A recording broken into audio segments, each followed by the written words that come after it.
बच्चे अब question number 6 पर आ जाओ। क्वेश्चन नंबर 6 क्या बोल रहा है उसको ध्यान से देखो। If A and B are the symmetric non singular matrices of same order A B is equal to B A and A inverse B inverse exist then prove that A inverse B inverse is symmetric. ठीक है, question पढ़ा नहीं समझ में आया, हटाओ, कोई बात नहीं है। जो बोल रहा है उसको लिखते चलो, खुद से क्वेश्चन सॉल्व हो जाएगा। सबसे पहले क्या बोल रहा है, जो गिवन है उसको लिख लिया। A B are the symmetric non singular matrix. Symmetric भी है तो पहला तो ये इन्फॉर्मेशन है, एंड सिमेट्रिक भी है और नॉन सिंगुलर भी है, तो ये नॉन सिंगुलर की तरफ से आ गया। सिमेट्रिक की तरफ से क्या आ गया, A transpose is equal to A. B के बारे में भी बोल रहा है नॉन सिंगुलर सिमेट्रिक मैट्रिक्स है, तो यहाँ से ये इन्फॉर्मेशन आ गया। तो ये तो क्वेश्चन में गिवन है। और क्या गिवन है, B A B is equal to B A, ये भी क्वेश्चन में गिवन है। एंड क्या बोल रहा है, A inverse B inverse exist. ये सब तो प्रोवाइडेड ए इनवर्स एग्जिस्ट, ये सब तो गिवन है। ए बोल रहा है कि क्या हमारे पास इन्वर्टेबल सिमेट्रिक मैट्रिक्स है, तो इन्वर्टेबल की तरफ से ये आ गया, सिमेट्रिक की तरफ से ये आ गया। बी भी बोल रहा है इन्वर्टेबल सिमेट्रिक मैट्रिक्स है, तो इन्वर्टेबल की तरफ से ये आ गया, सिमेट्रिक की तरफ से ये आ गया। फिर तीसरा कंडीशन क्या दे रखा है कि ए और बी जो है कम्यूट कर रहा है, तो A B is equal to B A हो गया। फिर क्या बोल रहा है, A inverse B inverse exist भी कर रहा है, तो A inverse B inverse exist कर रहा है। इसका क्या मतलब है कि A inverse into B inverse का डिटर्मिनेंट 0 के इक्वल नहीं है, मतलब A inverse B inverse is a non singular matrix. तो ये भी है, गिवन है। तो हमें प्रूफ क्या करना है, प्रूफ करना है कि ए इनवर्स बी इनवर्स ये एक सिमेट्रिक मैट्रिक्स है, ये हमें प्रूफ करना है। तो कैसे प्रूफ करेंगे, अगर हमने ये दिखा दिया तो प्रूफ हो जाएगा, A inverse into B inverse. अगर हमने इसको प्रूव कर दिया, क्वेश्चन में क्या बोल रहा है देख लो, क्वेश्चन में क्या बोल रहा है, prove that A inverse B inverse is a symmetric, is symmetric. तो अगर हमने ये प्रूफ कर दिया तो ये प्रूफ हो जाएगा कि A inverse B inverse is a symmetric matrix. तो प्रूफ करने के लिए बहुत आसान है, लेफ्ट हैंड साइड उठाओ, ए इनवर्स बी इनवर्स का ट्रांसपोज ले लिया, तो क्या लग जाएगा इसमें, रिवर्सल लॉ लग जाएगा।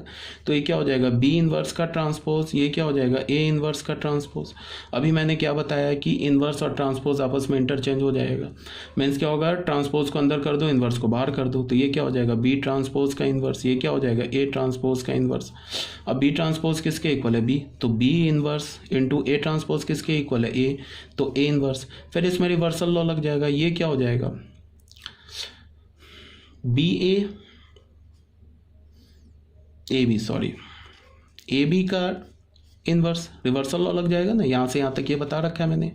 अब ए बी किसके इक्वल दे रखा है, ठीक है, ए बी किसके इक्वल दे रखा है, बी ए के इक्वल दे रखा है, तो ए बी की जगह बी ए डाल दिया, इसका ट्रांसपोज, सॉरी इनवर्स, ये गिवन है ना, A B is equal to B A. अब फिर इसमें रिवर्सल लॉ लगा दिया, तो ये हो गया ए इनवर्स बी इनवर्स। ठीक है बच्चे, तो ये क्या हो गया, ए इनवर्स बी इनवर्स का ट्रांसपोज किसके इक्वल हो गया, ए इनवर्स बी इनवर्स, बस प्रूफ हो गया, ये हमने दिखा दिया ना। This implies that A inverse B inverse is a symmetric matrix.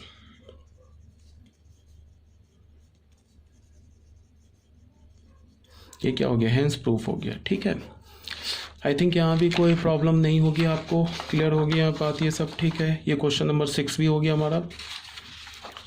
अब आ जाओ क्वेश्चन नंबर 7 में। क्वेश्चन नंबर 7 क्या बोल रहा है कि लेट एफ एक्स एक मैट्रिक्स दे रखा है, जी वाई एक मैट्रिक्स दे रखा है, then prove that this this this. ये देखने में थोड़ा डरावना क्वेश्चन लग रहा है, बट ये इतना टफ नहीं है, बिल्कुल ईजी है, इसमें पेन उठाने की भी जरूरत नहीं है। एफ एक्स एक मैट्रिक्स दे रखा है, ठीक है, एक्स में एक मैट्रिक्स है, मतलब एफ एक्स एक फंक्शन दे रखा है। ठीक है, मतलब फंक्शन क्या है, एक्स की जगह 1 डालोगे या पाई डालोगे या पाई बाई 2 डालोगे तो एक मैट्रिक्स आ जाएगा, फिर पाई बाई 4 डालोगे तो एक मैट्रिक्स आ जाएगा। तो एफ एक्स एक फंक्शन दे रखा है, जी वाई एक फंक्शन दे रखा है वाई में। तो क्या बोल रहा है कि एफ एक्स का इन्वर्स जो होगा वो एफ ऑफ माइनस एक्स के इक्वल होगा। एफ ऑफ माइनस एक्स कैसे निकालोगे, एफ ऑफ माइनस एक्स निकालने के लिए यहाँ एक्स की जगह माइनस एक्स डालोगे, तो जहाँ जहाँ तुम्हें एक्स दिख रहा है वहाँ माइनस एक्स डाल दो, तो एफ ऑफ माइनस एक्स आ जाएगा। जी ऑफ माइनस वाई कैसे निकालोगे, यहाँ माइनस वाई डालोगे, तो इसमें तुमको जहाँ जहाँ वाई दिख रहा है वहाँ माइनस डाल दो, तो जी ऑफ माइनस वाई आ जाएगा। अब क्वेश्चन में क्या बोल रहा है कि proof that F x inverse is equal to F of minus x. तो एफ एक्स का इनवर्स क्या होगा, एफ एक्स का इनवर्स होगा, अच्छा तुम इसको ऐसे देखो, F x into F of minus x को सीधे मैंने मल्टीप्लाई कर दिया, तो ये एफ एक्स है, इसमें एक्स की जगह माइनस एक्स डाला तो ये एफ ऑफ माइनस एक्स आ गया। इसको जब हमने मल्टीप्लाई किया तो एक आइडेंटिटी मैट्रिक्स आ गया। फिर तुम क्या करो, एफ ऑफ माइनस एक्स को एफ एक्स से मल्टीप्लाई करो तो भी आइडेंटिटी मैट्रिक्स आ जाएगा। तो यहाँ से हमें क्या प्रूफ हो जाएगा कि एफ एक्स का inverse F of minus x है, तो ये प्रूफ हो गया। ठीक है ना। सिमिलरली वहाँ पे वाई में जी वाई में प्रूफ कर लेना। ठीक है, आ रही है ना बात समझ में। F x into F of minus x किया, चलो मैं करके दिखा देता हूँ, तुम लोग बोलोगे कि बताया नहीं। देखो F x into F of minus x किया तो ये हमें थ्री ऑर्डर का आइडेंटिटी मैट्रिक्स आ गया। F of minus X into F x किया तो ये भी F of minus X into F x किया, ये भी 3 ऑर्डर का आइडेंटिटी मैट्रिक्स आ गया। तो हमें क्या आ गया, F of X into F of minus X is equal to F of minus X into F X is equal to I3। ये मिल गया ना। इसको तुम ए मानो, इसको बी मानो, ये ए हो गया, ये बी हो गया, तो क्या हो गया, A inverse is equal to B. A किसके इक्वल, एफ एक्स के इक्वल है, तो एफ एक्स का इनवर्स बी किसके इक्वल है, एफ ऑफ माइनस एक्स के। हैंस प्रूफ हो गया। ठीक है, तो ये बात आ गई समझ में। सिमिलरली वाई जी के लिए भी ऐसे कर लोगे प्रूफ। अब आ जाओ थर्ड में। थर्ड में क्या बोल रहा है कि f x into g y का इनवर्स किसके इक्वल है, g of minus y into F of minus x. तो कोई बात नहीं है, इसमें तुम रिवर्सल लॉ लगा दो। अभी पढ़ा है ना हमने, A B inverse is equal to B inverse into A inverse. तो यहाँ पे क्या होगा, g y inverse into F x inverse. G y का इनवर्स किसके इक्वल है, जी ऑफ माइनस वाई के इक्वल है। एफ एक्स का इनवर्स किसके इक्वल है, एफ ऑफ माइनस एक्स के इक्वल है। प्रूफ हो गया। बहुत सिंपल क्वेश्चन था ये, क्वेश्चन नंबर 7।